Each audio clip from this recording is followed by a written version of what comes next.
اس آیت سے جو واضح ثبوت یا واضح جو سبق ملتا ہے وہ آج کل کے دین بیزار لوگوں کے لیے ہے۔ آج کل بہت سے لوگوں کی زبانوں پر ہوتا ہے کہ مسلمانوں میں اتنے فرقے ہو گئے، ہمیں پتہ ہی نہیں چلتا کہ حق کیا ہے۔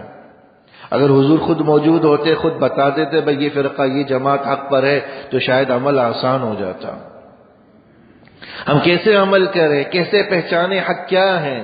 ہر ایک طبقہ کہتا ہے کہ ہم حق پر ہیں، ہر مسلک والا کہتا ہے کہ ہم حق پر ہیں، ہر فرقے والا کہتا ہے ہم حق پر ہیں۔ یہ دین بیزار لوگوں کا اعتراض ہے جو عمل نہ کرنے کے لیے طرح طرح کے بہانے ڈھونڈتے ہیں۔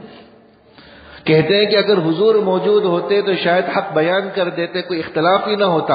یہود و نصارہ نے اختلاف آپ کی آمد کے بعد کیا ہے، یہود و نصارہ نے اختلاف آپ کی آمد کے بعد کیا ہے، تو پتہ چلا کہ اگر بہانے بنانے والے ہیں تو وہ حضور کی موجودگی میں بھی بناتے۔ ہاں، جو عمل کرنے والے ہیں وہی نہیں دیکھتے، وہی دیکھتے کہ حضور کی زندگی کی ایک ایک تعلیم ہمارے سامنے موجود ہے۔ کون سی ہدایت ہے جو آپ نے ہمیں نہ دی ہو؟ کون سا گوشہ زندگی کا ہے جس میں آپ نے کچھ خفا رکھا ہو، کچھ پردہ رکھا ہو، کچھ اس کے اندر جو مخفی بات ہو؟ ایک ایک چیز کو روز روشن کی طرح عیاں کر۔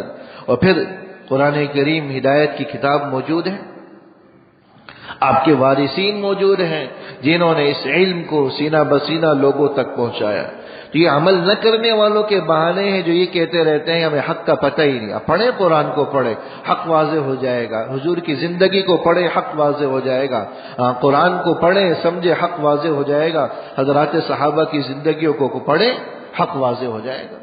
حضور نے کیا فرمایا تھا کہ میرے بعد علیکم بسنتی، میری سنتوں کی پیروی کرو، اور سنت الخلفاء الراشدین المہدیین، میرے صحابہ کی پیروی کرو۔ اگر کوئی یہ چاہتا ہے کہ آج کے زمانے میں کہ میں حق کو پہچانوں تو حضور کی حیات کا مطالعہ کرے، حضرات صحابہ کی زندگیوں کا مطالعہ کرے، حق عیاں ہو کر واضح ہو کر ہمارے سامنے آ جائے گا، کوئی شک و شبے کی گنجائش نہیں رہتی۔ یہ عذر لنگ ہے، یہ شیطانی بہانے ہیں جو یہ کہتے ہیں کہ ہمیں حق کا پتہ نہیں چلتا، حضور خود ہوتے تو شاید پتہ چل جاتا۔